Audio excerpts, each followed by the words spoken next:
Dr. Clower's journey has been that he also earned his EJD with honors from Concord Law School and is a diploma of the American Board of Emergency Medicine.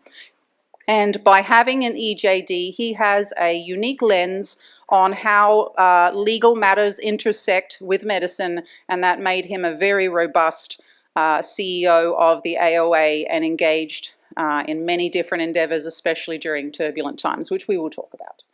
But without further ado, we're going to grab our microphones and we invite you to sit down. We're going to have a chat and go over a lot of really key information. Thank you very much, Dr. Geller. Really appreciate being here. Since it's a fireside chat, we would invite you up, but there are only 2 more chairs. But certainly there's some room up at the front. This is not like SeaWorld. You will not be splashed. But thank you. I want to thank all of you for allowing me to be here and have this conversation with you and hopefully inspire you to see what you can do in the future for osteopathic anesthesiology and to chart the waters, which can be difficult, but to also make sure that you navigate to a point of success. What you do makes a difference, and how you do it is distinctive if we commit to embracing to our distinctiveness. If we embrace that, you will be here. AOCA will be here another 60 years with another over 1,200 fellows, and you will show the rest of the world how anesthesia care isn't just putting people to sleep and safely waking them up, but you can do so much more for your people, so much more for your patients than others who have not been trained through osteopathic principles and practices. So again, thank you so much for the opportunity. This is truly an honor. We do have plenty of room up the front so we can look at your beautiful, intelligent faces as we continue to chat. Was that and or? Can that We're going to go with and. Okay, perfect. But we'll recognize the intelligence prior to the looks because we don't only want to be remembered for our looks. So one of the things that I've really appreciated about your journey, that having discussed it at a previous conference, we touched on some of the different endeavors that you've engaged in. I think that it really is very, the magnitude of being the CEO of the AOA and the ways in which you have intersected with not only emergency medicine, but throughout all the specialties. For how many representatives? We represent over how many? 187,000 osteopathic physicians and medical students currently, and 30% growth over the last 5 years, and still growing. Excellent. And to have somebody with your training, your passion, and your background intersect and intervene and even advocate for us in very key moments. I mean, some of you may remember when we had a big FIGS debacle where they were trying to downplay what a DO is, and Dr. Clower on a national forum was able to step in and respectfully engage and ensure that a visible response was provided so that we were magnified in the way that we deserve. But there are other different things that you engaged with as CEO of the AOA. What would be some of your top 3 most important things that you felt that you focused on during your tenure as the CEO? Well, I appreciate the question. And if I were afforded the time to speak to all the wonderful opportunities that the Board of Trustees gave me and all of you entrusted me with, we wouldn't have enough time to cover for sure. We would go on all day. I was given wonderful opportunities to try and help. And where we all succeeded, if I had to pick a few, would be advocacy. You just mentioned one. You know, for whatever reason, the perception in the healthcare community and within the osteopathic community in the past was, if there was an assault on our credentials, our individuals, our profession, we hoped that such insults and assaults would die a quick death, and we wouldn't have to do much more than educate those who were misinformed. Our perspective, while I was at the AOA, and it probably still is now, was that every time that happened to us, it was another chink in the armor, another centimeter of your chin lowering again because of a lack of pride. When we stand up for ourselves and we find out who our friends are and they stand up for us as well, we become more relevant. If we are willing to tolerate poor behavior, we aspire to accept poor behavior and what we receive. And that is something I'm very proud of. We changed the direction and how we were going to address those issues. Some things were systematized and they were operational policies we put into place. and others were simply having a different culture and a different philosophy. FIGS was one, but there were others also. And we can go into those if you like, but one that we were fairly vocal on, and we also didn't want to just be vocal, but we didn't want to follow up. Oh, that's a good idea. AMA is a great organization. Do we want them to lead our philosophy and the discussions in healthcare? Or are we willing to put our opinions out there, even if they're not necessarily accepted by everyone, but they're what we believe? People will respect a conviction and commitment to your own beliefs. So we wanted to be first, but well informed about our opinions. Does anyone remember, maybe roughly about 2 years ago now, where the AANA decided to change their name? What was the first organization, at least that I recall, putting a national statement out there, being respectful to them, noting that they provide great service and a physician-led team is the best way to deliver health care, but you've overstepped.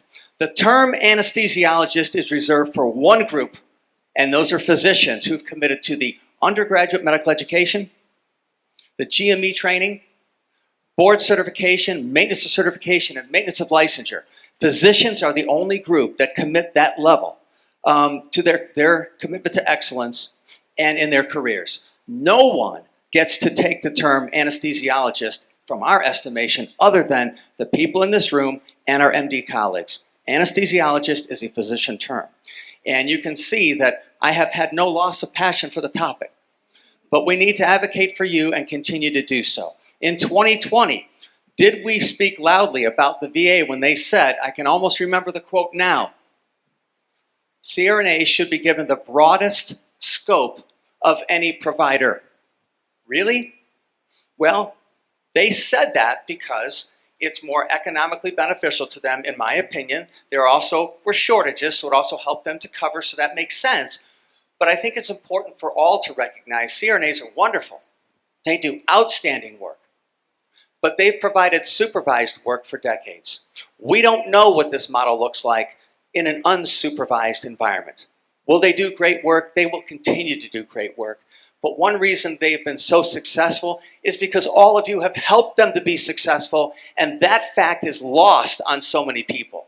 Just because you're great in a supervised model does not mean that that will translate exactly as well in an unsupervised model. So we continue to advocate for you there as well. I said that I would try not to expound upon all of those for the next hour, but I'll stop there. We love it. So advocacy was really important. I do want to mention, you said a couple. I'll share one more with you. Really making sure that we did kind of a reworking and an operational redesign of your American Osteopathic Association so it would be sustainable into the future. So when you need help, you need advocacy, and you need resources, that you don't have to worry that the AOA is going to struggle or have trouble supporting you or being there for you. I feel very good about the financial status and the programs that were developed, new revenue streams that were also services for people, and making sure the AOA was truly committed to using its resources to really serve the osteopathic community, and doing so in a way with great fiscal stewardship that it will be here for as long as you need it to be. So in that vein, as we transitioned into a combined ACGME model for training, and the understandable fears occurred that this would potentially overshadow and phase out our osteopathic roots, and we're all very proud to be osteopaths. We chose this route intentionally, and I'm the first person to say, oh, no, this is because I'm an osteopath, and I was the first osteopathically trained DO to actually be hired by the institution that I came to. So as many of us are going to have stories where we were pioneers in our own right as well. So as this transition and continued endeavor to work side by side and have that one track of training, what do you think the AOA did best at trying to ensure that we're continuing to demonstrate the value and the support that the AOA provides, because that mission never changed, it only became enhanced? Yeah, I think it's an excellent question, and I will tell you, this is not a deflection, but just a historical timeline to put it in appropriate frame of reference here. So that decision was made prior to my arrival at the AOA, but was what I think it was a year and a half, maybe 2 years in deliberation to really decide and to really come up with, maybe even longer than that, because then the MOU that was created between ACGME, AOA, and ACOM was really 5 years in the making. How can you actually make this happen? This was a Herculean task to bring organizations together to change the way we do things in a sector of the healthcare community. Something that has been done really, really well, especially by the AOA, and you should be thankful, I think, to Dr. Manka, who is your president right over here, and others, that we made sure that our voice is not lost. Now, some people have been critical of that decision. Well, now we've lost GME, so now therefore it translates over to people maybe not necessarily going into AOA board certification, and there are some predictable outcomes that are not positive if you look at it that way. The obvious reasons that come to mind about why this was a good decision is because we certainly, as a healthcare community and as an osteopathic community, with our growth, we're never going to be able to sustain the GME spots that were going to be needed to accommodate our people. And you know what? Our board and other leaders were bullish on the quality of our people that they can compete in this system. And also, if we were going to put the final capstone on the belief that we are equivalent in the House of Medicine, this ended the discussion. We all train the same way, that's fine.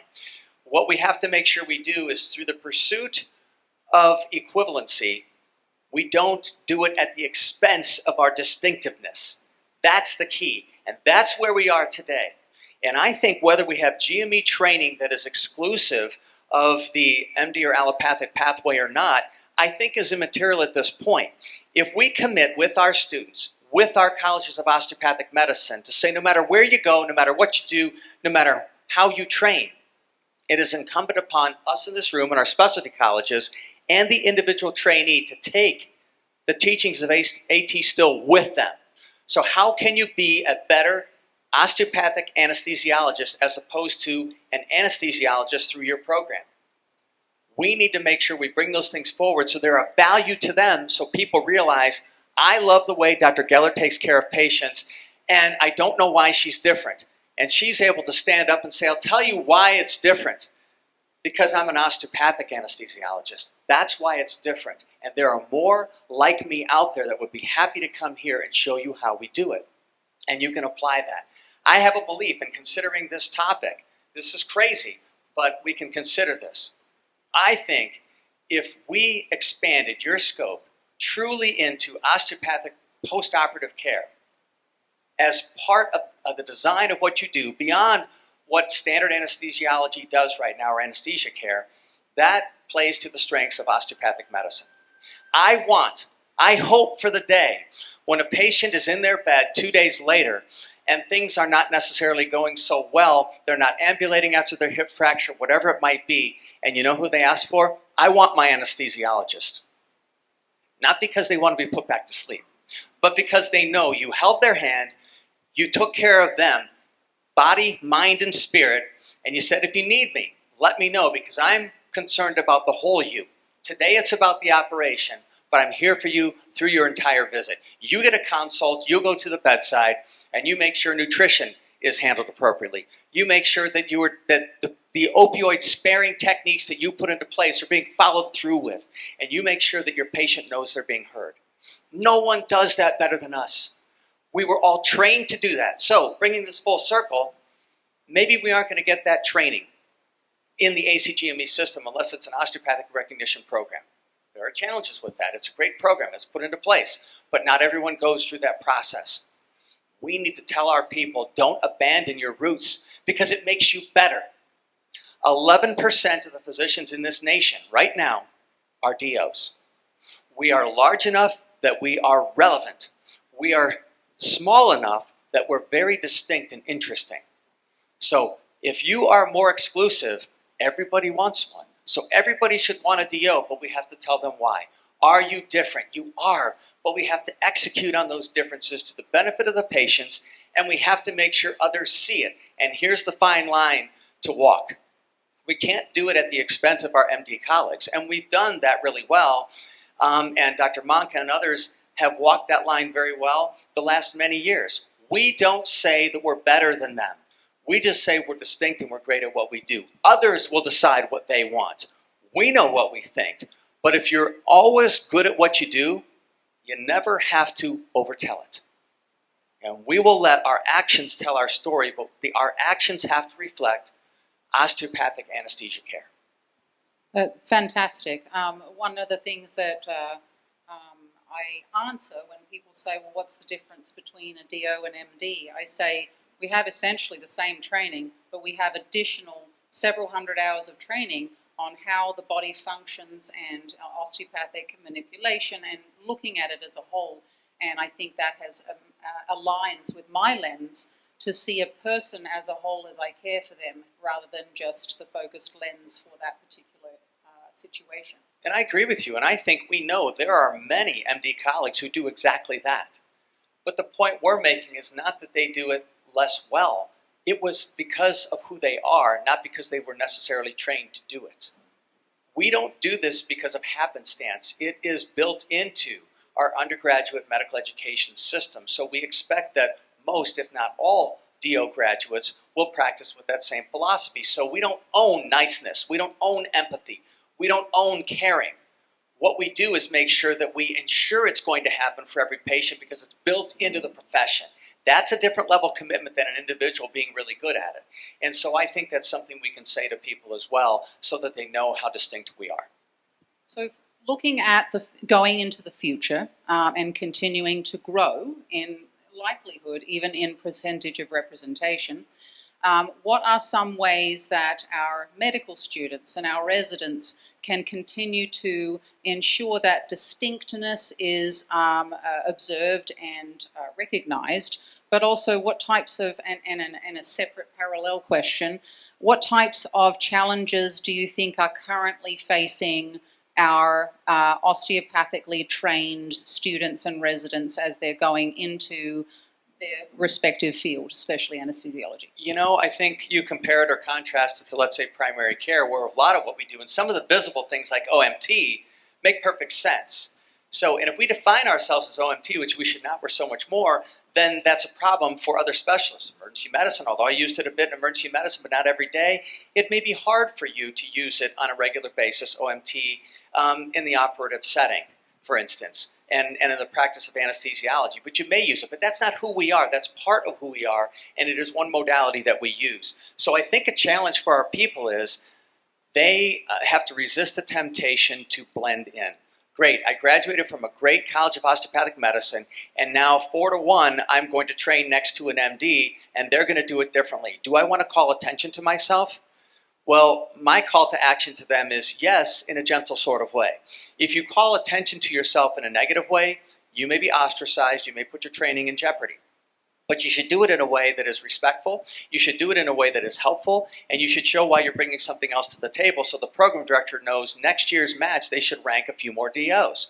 But if you go in there and say, all right, every patient mid-operation needs to have OMT performed head to toe, I don't think that's going to play well for them or for our profession. But how we pick and choose how OPP applies to a given practice, applies to a given specialty, and we appropriately apply that so people say, well, you know, that makes a lot of sense. So look at ERAS.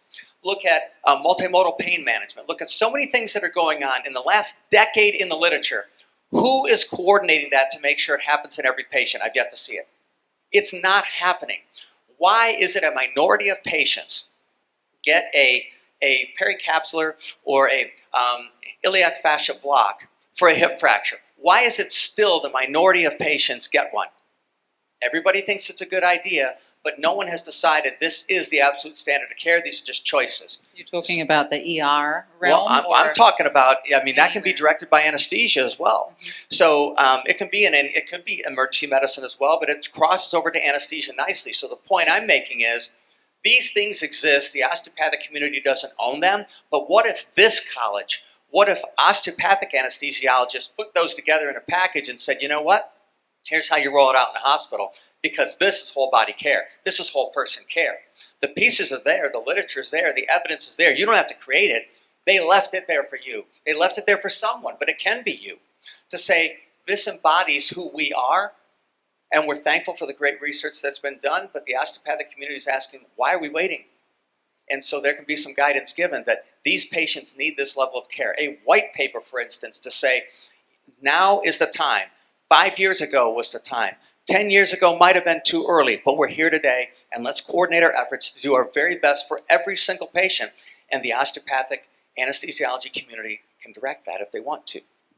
So what I'm hearing from you is that as we engage and take initiative and be representatives and even leaders that partner with others like physician champions, directors, create avenues and workflows that we also validate and magnify our distinctiveness, Right. because that's who we are. And value-added service where it's appropriate.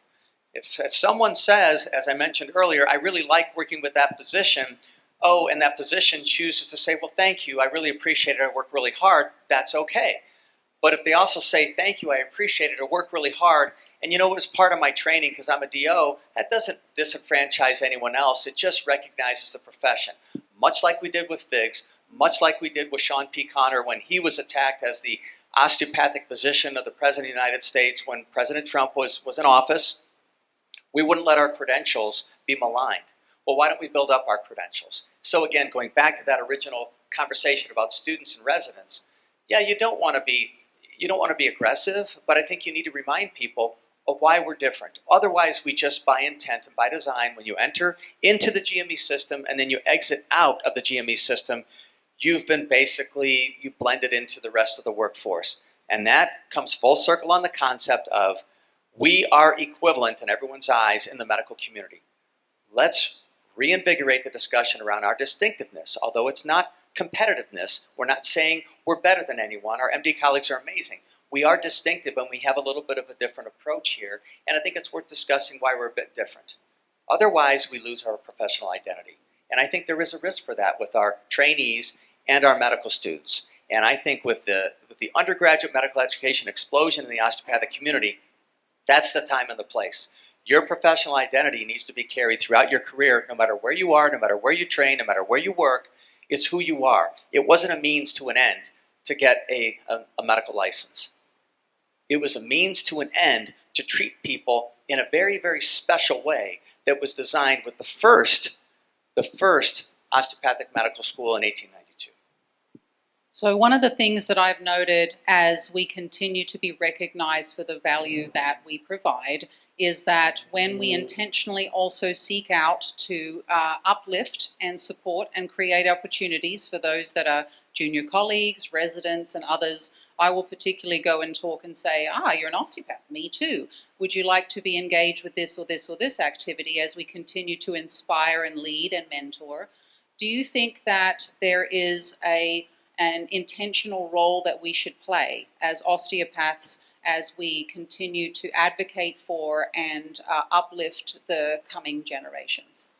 Absolutely, there's a specific role to play, and I think there's a role for our specialty colleges, which has perhaps been, I guess there isn't a better word I can choose, but understated.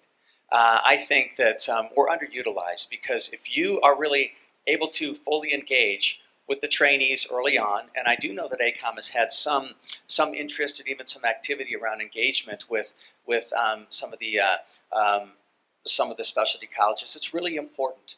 And based on the numbers and the interest, this last match, the number of DOs that matched in anesthesiology, it was number 6 in the osteopathic community. So a lot of students that come out of our comms want to go into anesthesiology.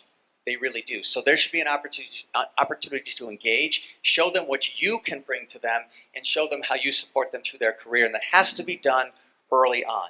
Your identity formation happens there. If it doesn't happen there, while they're in their undergraduate medical education in their first 2 years, then it's going to happen somewhere else. And identity formation will be delegated then to their graduate medical education experience. As I mentioned, if we know 25% of medical students across the nation have matriculated into a college of osteopathic medicine, that means the people they're training with, our residents, our graduates are training 4 to 1 with an MD. That's a wonderful thing, but there's probably no one there to say, you know what, why don't you also focus on who you are as an osteopathic physician? It's not intentional, it's just absent. And if it's absent and they learn to practice without it, they won't need it, they will become something else, and we dilute our professional identity. It's fantastic. Leaning on your own journey, but also your example as a leader and finding and seeking out ways to engage. Something I mentioned to you earlier is you're not a path of least resistance individual. Your legacy is going to be a journey of seeking out ways to be not only fulfilled, but to be to leave a mark in a meaningful way, but not because but for selfless reasons. I've always felt that you were really a great example of that. So what ways can we as osteopaths engage in order to have representation in those decision-making bodies, for instance, entering into residency programs and being part of the residency decision-making process, or so that we can advocate? Because I've heard that having a voice so that we can continue to describe that distinction will minimize some of the continued sentiment. Well, we don't really want to have many DOs come into our residency program. Well, I wish that was gone. I still hear it. So what are some ways that we can engage to be able to advocate for those coming up to be more successful? Because we need more osteopathic anesthesiologists. Well, the soft answer is time and patience. But also I want to thank you for your kind words. But it means a lot to me that would be your perception, because that is the truth. What is fulfilling to me is service to others. I know that may sound cliche, but at the end of a day, the end of a career, the end of a life, you want to look back and say, you know, you lived a life and you performed service in a way that you think you did something positive for others. If you just serve yourself, well, then you really haven't done anything that's really specific to help humankind. And so, yes, my efforts at the AOA and my efforts elsewhere have always been motivated about what can I do today that makes things better for people tomorrow. And I might fail, I might succeed, but the effort is worth it. So thank you for recognizing that. And, you know, I think, you know, GME, how can we have a voice with GME or other circles? I think the AOA is an absolutely amazing conduit for that. There are committee appointments. There are other appointments that you can seek out. If you speak to the leadership, if they know you're engaged and interested, we don't even have a sense of all the talent and the names assigned to those people who possess that talent. If you want to engage and you can make a difference, let them know. I'm sure Dr. Manka and others will absolutely make that happen, and you can represent the profession. And I would say absolutely making sure we're advocating at the highest levels when we can. It's happened really well. It needs to be publicized better all the time. I think AOA is doing a pretty good job, or a very good job, at communicating that the DO representation at the ACGME level is excellent. It's with other organizations within the House of Medicine has been excellent. We need to make sure people know that's happening, and we need to broaden the individuals who can participate, and we need to deepen our bench strength in that regard. Our voice has to be heard. We have to be at the table. And if we're not at the table, we need to keep knocking on the door, as we have for a very, very long time, to make sure people hear us. And I think they are fascinated to realize who we are in the community. We have a diverse professional community. Of course, we're all rooted in the teachings of AT Still and osteopathic principles and practices. But where people go in their careers and their individual experiences, their education, their training, their accomplishments, they are very similar to those in the MD or allopathic community. So in other words, I think there are some people who think, because they're misinformed, oh, well, the osteopathic community serves a great purpose, and they're a really great group of primary care physicians. And they don't have government appointments. They don't have institutional appointments. They don't. And you know that's wrong. So we need to make sure that those who still have that misunderstanding, we continue to have some patience, we take the time, but we also filter in a little bit of impatience that they need to start listening to us. Love that. Now that you have completed your service as CEO on the AOA, but not ended it, because you will be an advocate for life, how has your lens changed as a CMO in an enterprise within the great state of Florida, to continued look to what our future is in osteopathic medicine, not only in Florida but nationwide? I know your lens doesn't ever get smaller, but what has changed in your approach and your focus? The weather has gotten a lot better for me. So we do have to focus on that. The weather has gotten a lot better for me, which is great. But and you are right. I'm so fortunate and blessed to have had the opportunity to serve our board of trustees, the membership, the profession. It is such a high point in my career. I really, really loved it and valued the opportunities. And no, my advocacy and my commitment to all of you will never change. I'm just in a different role. It was time for me, now that the 5-year goals that I had really set out for myself in the AOA had been met, to make sure that things were what I discussed with the Board of Trustees and when I was being interviewed and when I was hired in creating a 90-day plan. What would you do and what can we do to make sure that the AOA is sustained for a very long time and is doing the things that everyone wants us to do? We got there quicker, which is a good thing. So I felt that it was the right time to return back to the direct support of healthcare delivery. And again, it's fascinating to then think about, okay, Kevin, if you're telling us that we need to infuse how you are an osteopathic physician into the work you do, how do you do it as a hospital administrator? Well, I can give you some examples. And I think that we are providing great care at the system that I'm CMO for. I'm not going to make a plug for that, but I'm really proud of the work that we provide. But if we are ever losing our way on a given topic, I find myself doing the things that have always been important to me in my career, that were influenced, if not ingrained in me, from my osteopathic education. I'll give you a good example. I won't go into great detail because it's still very recent, but I got a call from one of our intensivists that there was a challenge on a patient who had been declared brain dead. The family was not ready to withdraw life support and accept that. So there were many avenues of discussion about how that might be conducted based on Florida. Some of you may not know, Florida statute basically says once it's declared, you have to withdraw within 24 hours. So, I mean, that becomes difficult. And of course, we would comply with that. But, and I won't go into details except to say, I got a phone call. I said, can you help us with this? And I said, yeah, I think I can. So where are they at and what do they need? And what I did was brought all of you with me. It wasn't me. It was what I thought, quite honestly, is what I learned as an osteopathic physician. I sat with the family. We talked about their family, and I let them know this is such a horrible and sad situation, but we have to turn our efforts from not trying to sustain life where it no longer exists, but taking care of you. You deserve the right opportunity to grieve properly, receive the information, and I'm going to stay with you as long as you need to. Here's my personal cell phone number, and let's work through this now, and how can we get you to a point of comfort.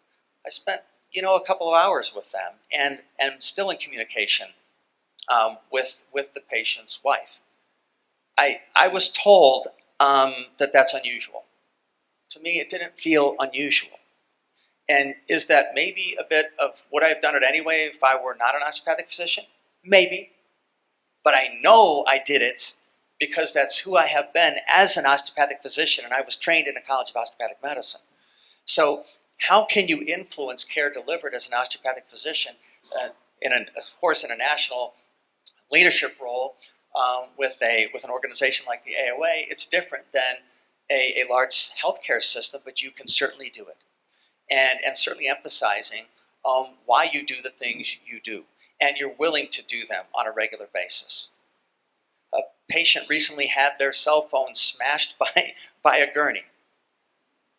So what are we going to do about that? It was one of those disposable phones. So there's a challenging process at every hospital probably of how do you make sure you get approval for the right funds? So the patient was probably going to go home soon. I just went to my car. I asked the person how much it was for their phone. It was an inexpensive phone. It was $40. And I said, here's $45. Will that get you the phone you need? And I said, can I put it in your bag over here? Will that be safe? Or do you need me to go? Do you need the phone now? I will go to the store and replace the one you had if you need it. He goes, no, I can use the hospital phone. He just gave me a look like, what just happened? Well, again, this is nothing. And the $45 meant nothing to me except it was money well spent because that $45 made me feel good too. But again, I was told that was unusual.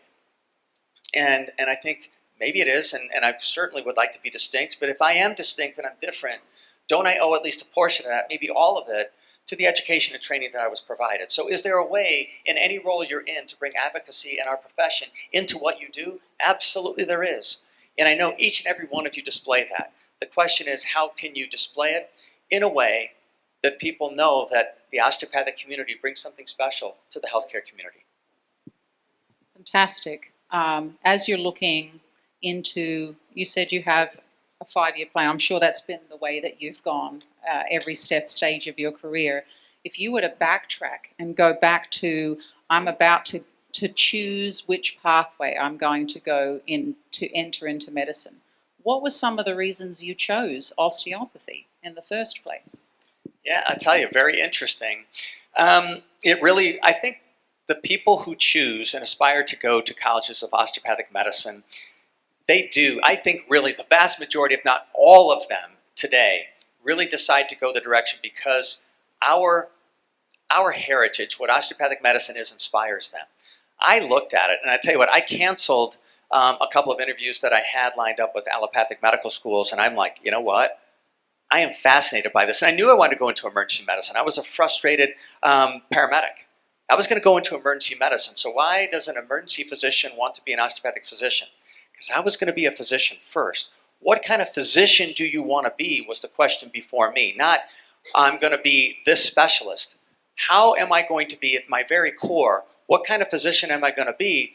And the better argument was made with the osteopathic community for me, with who I am and my fiber and my being, than what I heard from other places. Would I have been probably very, very happy as an MD if I went that pathway and got accepted? I'm certain I would have been. Would I be the same physician today? Well, probably not. Certainly not, because I was trained as an osteopathic physician. And when I remember looking at that. I didn't know about the osteopathic profession. I thought, wow, this is fascinating and this is amazing. Now I got an interview. I'm going to go take a look. And I had a few interviews. And I found my home at Des Moines University. And I'm like, you know what? All of the colleges of osteopathic medicine that I interviewed at, I loved. I thought they were great. But I tell you what, this is true. This is real. There's great heritage here. There's great expansive thought in how we can challenge ourselves to deliver better care to patients. So that should apply to every physician, shouldn't it? So the first question I would pose to every medical student or prospective medical student is, you need to go sit under a tree somewhere and think it through. What kind of a physician do you want to be? Not what specialist, not what specialty. And if your beliefs, your thoughts align with the osteopathic profession, then you've made your decision. I have an interesting question on top of that. Because Another one? Another one. As a compassionate advocate, and as somebody who has always been passionate to be in the right place to be able to represent, what are some of the things people have said to you to try to deter you from your mission? For instance, on my side, people say you're the Disney version of a leader because I don't get all riled up when people are impassioned about something, and I try to be diplomatic, objective, compassionate. I'm going to take that as a compliment. Okay, they didn't intend it that way. Well, like Hassan Minhaj, you mean like him? Oh. He tried to deter us, me personally. He called us RC Cola compared to Coca-Cola when comparing MDs to DOs. It was funny. It was clearly scripted. Funny to some people. You know who it wasn't funny to? It wasn't funny to us.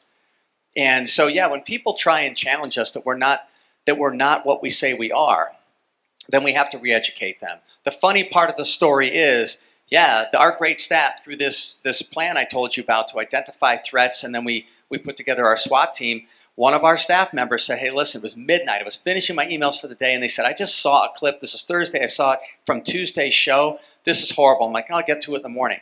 I couldn't resist the temptation. I played it. I'm like, what a horrific clip that was nationally televised. Put 5 tweets out that night, and we convened our SWAT task force for public relations the next day. And we embarked on a campaign over the next 2 weeks that was unrelenting. And our MD colleagues and friends, they joined in to support us too. As I mentioned, we're not in competition with them. We love them. Some of the best care in the United States and in the world is provided by MDs. We just have a different philosophy. But they are right with us.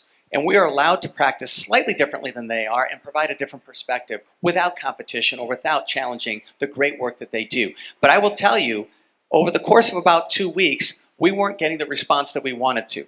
So we continue to amp that up. One personal thing that I like to talk about, because I think it's funny, maybe you won't think so, and I don't remember if I'll remember the whole joke here, but If it was bad humor, I remember it was after an ACGME meeting, September 26th. It was Sunday. I was still in my suit for the virtual ACGME meeting. They weren't meeting in person yet. I'm like, you know what? If it was bad humor, maybe we'll get their attention with bad humor.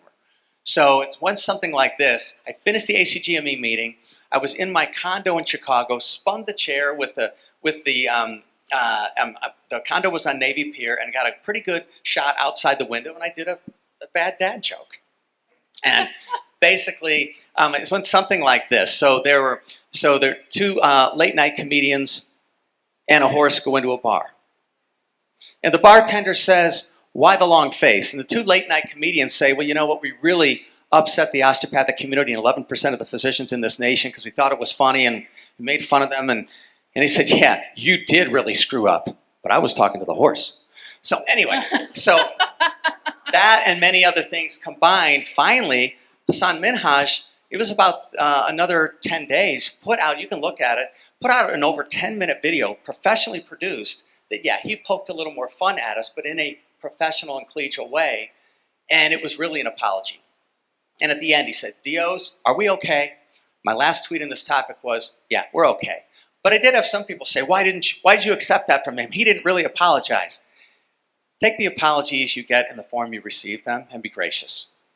And so It's amazing. It's a fun story. Well, we appreciate that you kept yourself present in a visible way on the platforms people are seeing, because whether it would be the FIGs, the Hassan Minhaj, or the president's physician that was at the time, the former president's physician, by being immediate, the immediacy of it, then you looked at those threats and you immediately addressed them. I think that the lag that occurs, I think, frustrates a lot more people than when we have a well-curated response, because, I don't know, you can well curate a response at the drop of a hat, which is a beautiful talent. You're very kind, thank you. But so going forward, as we're looking at down the road in the future, so we looked at our past and we're going into the future, what do you see are the key ways that we can continue to grow and enrich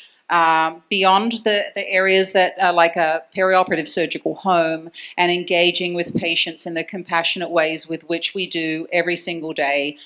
What are some other areas in leadership? You have done some legal work, you've represented at a national level, you've engaged in the administrative roles. I think administrative engagement is a very intimidating thing for the majority of people, because being able to speak that language is really big. What type of ways do you think that we can not remain in a silo, which is what you said we shouldn't do, and not be seen and only be in the operative room? What can we do? Well, and I will just say first that the osteopathic community has decided not to be in a silo. We want to be recognized. We want to be known. We don't want to be hidden from others. We moved with the single GME accreditation system for that purpose as well. So we've decided to go there. So let's be forward-thinking about who we are, and let's be present. With only 11%, it's harder to mobilize the response for recognition in the general healthcare consumer community and also the healthcare community with clinicians and others. So we have to do more of that work individually.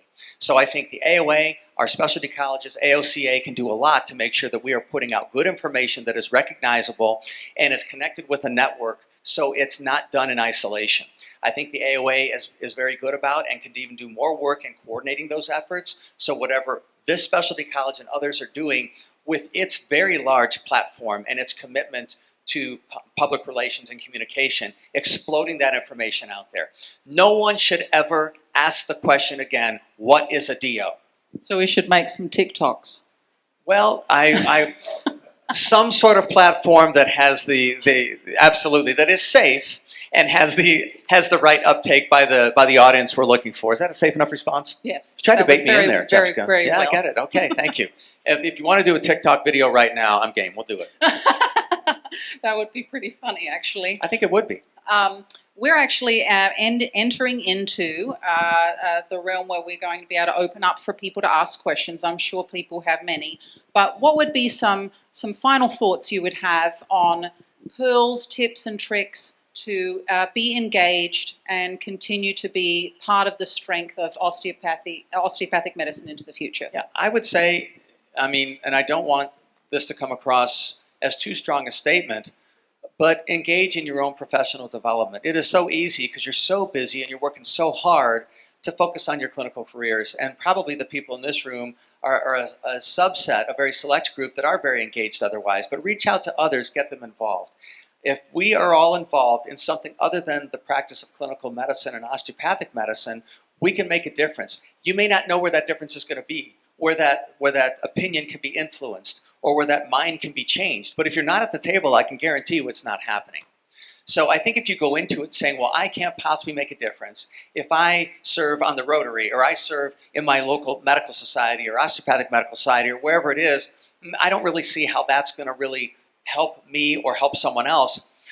You won't go and you won't do it. But I'm here to tell you the mere presence, the mere commitment will make a difference. 90% of life, maybe 98% of life is just showing up.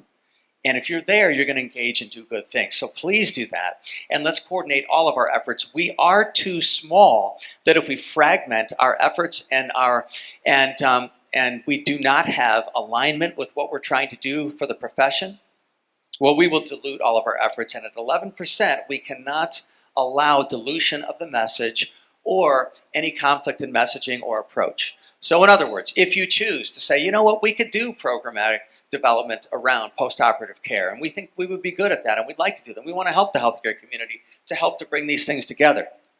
Well, then shouldn't our College of Surgery, shouldn't the AOA, shouldn't others jump in and say, yeah, we want to support them in doing that? I would love to see more of that collaboration. So we amplify the impact of the 11%. We don't diminish the power by not coordinating what we're working on.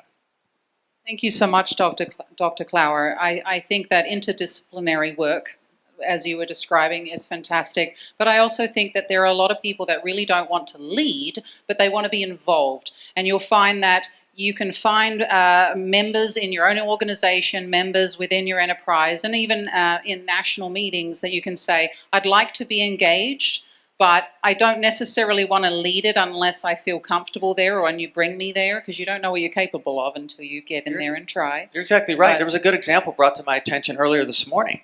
So it is a small world, and it's wonderful when you run into people you haven't seen in such a long time. I met an old friend here, and he reminded me, he said, I know that you knew when to mow your lawn because I was out mowing my lawn. I was a young homeowner at the time.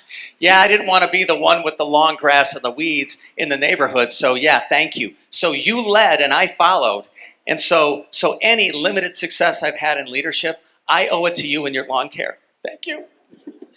And you've also seen that leaders that are osteopaths seeking out to create opportunities for others has led to lifelong engagement from some individuals too, and that can have a cascading effect as well. I agree completely. Awesome.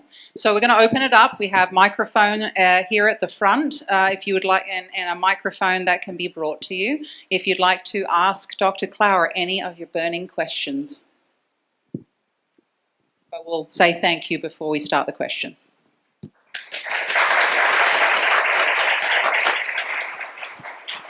Thank you. You're very kind. Since you are in the mode of showing appreciation, I hope it's not too much of an overstep for me, but it would be great to really recognize the efforts of Dr. Ira Monka, your president.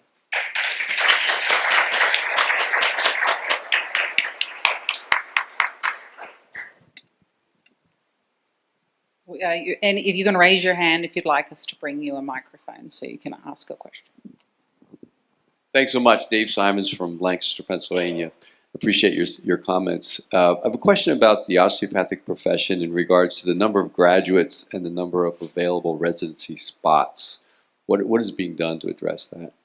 It's a very good question. So did everyone hear the question? I think he had the microphone, but I'll just restate it or summarize it. What are we doing with the expansion of undergraduate medical education and the lack of commensurate expansion of GME slots? Is that a fair way to summarize it? Well, right now, at least I think it's currently going on, and it was going on when I was with the AOA, is to monitor the situation. 91.6% of first years first attempts who graduated from our College of Osteopathic Medicine this year matched. It was, again, an all-time record. We know that at some point there will be a supply and demand issue. So when it becomes an issue, we are either going to have to work very hard to expand GME slots, and there are some legislative efforts underway to do so, but that's kind of a long-term strategy. Or we also are going to have to phase things through to decide what we're doing with GME expansion. Many have come forward over the last 5 years, or 4 years, I should say, to say the AOA keeps accrediting colleges of osteopathic medicine and satellite campuses. How will you keep pace? And one of our big barometers is when our people don't match, our people can't find, our qualified candidates can't compete effectively enough because there is way too much supply and we just do not have enough GME slots. That's going to be a problem. We're not there yet, but we can't wait to get there. It'll be a problem. Something that I'm certain the AOA is looking at, but I'm mindful of because I love looking at those reports when they come out. Since it's been tracked since 2020 in the NRMP report, and I tell you, Donna Lamb has done an excellent job running that organization. She's been a friend to the osteopathic community. She was a great colleague and friend to me when I was in my role as CEO. Do you know what how many anesthesiology positions were filled by DOs in 2020, the first year that it was split out between? They created a DO report to see where DOs placed. Do you know what that number was? 19%. You know what it was in 21? 18%. 22? 17%. This past match, 15.2%. There was only one unfilled position in GME for anesthesiology, which tells me it is very competitive again. So it's very competitive. So we absolutely have to make sure that we're mindful of that information. If it's being competitive, we have to get to the program directors, for instance, through the ambassador program and other types of outreach to let them know you should be taking DO medical students. They're great. Give them an opportunity here. Or we have to say, if this trend is happening in every specialty, and I have not taken a granular look to see if it is, then that's an indication that the supply versus demand issue that could happen is underway. And it's the initial, very small incremental change that's reflecting that. And what the answers are, solutions are, will yet to be determined. But we can't be caught off guard by saying, wow, what happened? It's predictable. If we keep explosive growth and keep expanding the number of graduates from colleges of osteopathic medicine, and there is not a plan for expansion of GME that is commensurate, our people will not be able to compete as well as we would like, and we owe them that. So I know that the AOA is looking at it, and I just want to let you know that even I personally am interested in it and focused on it, and know that we can certainly be nimble, we can certainly be focused on it, and we certainly can put efforts in place to make sure that happens. It's a great question, and I'm glad you raised it. We would have time for another question before closing remarks. Or we could recognize Dr. Geller.